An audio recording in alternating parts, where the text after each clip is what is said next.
آج ہم ویلیو کے ٹاپک پر ڈسکس کریں گے کہ کسی بھی چیز کی یا بے شک انسان کی ویلیو کیا ہے اور اس کو بیٹر کیسے بنایا جا سکتا ہے، یا پھر ویلیو ہے کیا چیز۔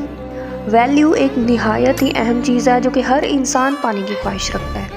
یہ بات 100% میں جھوٹ مانتی ہوں کہ کوئی کسی بھی عمر کا انسان ہو جو بولے کہ میں سمپل ٹھیک ہوں، مجھے کچھ نہیں بننے کا شوق۔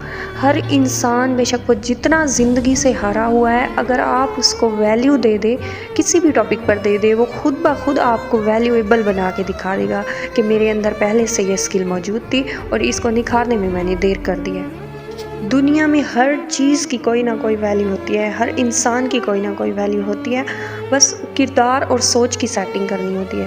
اگر آپ اپنے کردار اور سوچ کی سیٹنگ ہائی لیول کی بنائیں گے تو آپ کی ویلیو بھی ہائی لیول کی ہوگی، اور اگر کردار اور سوچ کو یہ کہہ کر سلا رکھیں گے کہ تم کچھ نہیں کر سکتے، تمہاری ہائی لیول کی سیٹنگ میں نے کرنی ہی نہیں ہے، تو پھر وہی بات آ جاتی ہے کہ جب انسان اپنی چیزوں کی قدر خود نہیں کرتا تو دوسروں سے بھی قدر کی توقع نہیں رکھتا۔ اب آپ یہاں جتنے بھی انسان بیٹھے ہو، آپ یہی سمجھتے ہیں کہ میری جتنی بھی ویلیو ہے، میں ٹیچر ہوں یا میں اسٹوڈنٹ ہوں یا مانیٹر ہوں، کہ میری جتنی بھی ویلیو ہے یہ میری نیچرل ویلیو ہے۔ یاد رکھیں، ویلیو آپ کی نہیں، آپ کی کردار کی ہوتی ہے، آپ کی قابلیت کی ہوتی ہے۔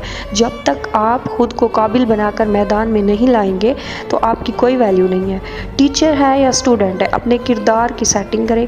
کسی اسٹوڈنٹ سے یہ سننے کو نہ ملے کہ ٹیچر اچھا نہیں پڑھاتا، اس کو وہ چیز نہیں آتی جو میرا سلیبس ہے، اس ادارے میں نے ایڈمیشن لے کر غلطی کی ہے، مجھے کوئی اچھا سا ٹیوشن ٹیچر ڈھونڈنا چاہیے جو میرا استاد ہو۔ اسٹوڈنٹس اپنی ویلیو پر ملاحظہ فرمائیں کہ خود کو ایکٹیو رکھیں، زندہ رہیں، کہ ٹیچر کو لگے کہ میری کلاس نام کی کلاس نہیں ہے، اس میں سیکھنے والے، غور کرنے والے ذہن بیٹھے ہیں، زندہ ذہن۔ جو میں پڑھاتا ہوں یا سکھاتا ہوں ضائع نہیں جا رہا۔ آپ کے پاس ہنر کے ساتھ آپ کی کردار ایسا ہو جو آپ کو ویلیویبل بنا دے۔ دنیا کے ساتھ چلنے اور اپنی ویلیو بنانے والے طریقے کردار میں ڈھالیں۔ اس دنیا میں لاکھوں انسان یہی سوچ کر چل رہے ہیں کہ میرے اندر فلاں ہنر ہے اور دنیا کبھی میری ویلیو سمجھ جائے گی، لیکن کسی کو فرصت نہیں ہے کہ وہ کسی دوسرے کے ہنر کو ڈھونڈے اور اس کی ویلیو بڑھائے۔ زندگی میں ہر چیز کے سیمپل بھی اور ایگزامپل بھی آپ کے سامنے ہیں۔ ایک پتھر تھا جو زمین پر پڑا ہوا تھا، وہ اپنے آپ کو بہت ہی آرڈینری سمجھتا تھا۔ ایک دن وہاں سے ایک بزرگ گزرا، اس نے پتھر کو کہا، پتھر تم خود کو کیا سمجھتے ہو؟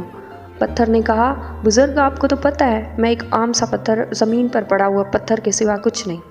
بزرگ نے مسکراتے ہوئے کہا، تم بیکار نہیں ہو، اللہ پاک نے کسی چیز کو بیکار نہیں بنایا، تمہیں صرف اپنے آپ کو پالش کرنا ہے۔ تم چاہو تو اپنی ویلیو خود بنا سکتے ہو، ورنہ دوسرے صرف تمہیں پتھر مانیں گے۔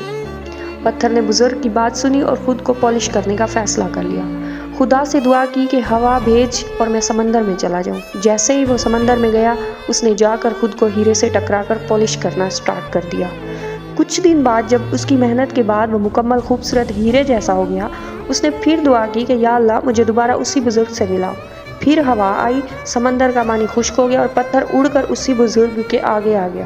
بزرگ اسے دیکھ کر مسکرا دیا۔ پتھر نے کہا، بزرگ واقعی خدا بھی اس کی مدد کرتا ہے جو اپنی مدد آپ کرتا ہے، اپنی ویلیو خود بڑھاتا ہے۔ اسی طرح اگر آپ بھی خود کو پالش کرتے ہو تو تم بھی ایک ڈائمنڈ بن سکتے ہو۔ تمہاری ویلیو تمہارے اندر ہے، بس تمہیں اس کو پالش کرنے کی ضرورت ہے۔ پالش دو طرح کی ہوتی ہے، ایک وہ پالش ہوتی ہے جو آپ جوتے کو کرتے ہیں، اس کو جتنا اچھا اور زیادہ پالش کر لیں اس کی ویلیو جوتے تک ہی محدود رہتی ہے۔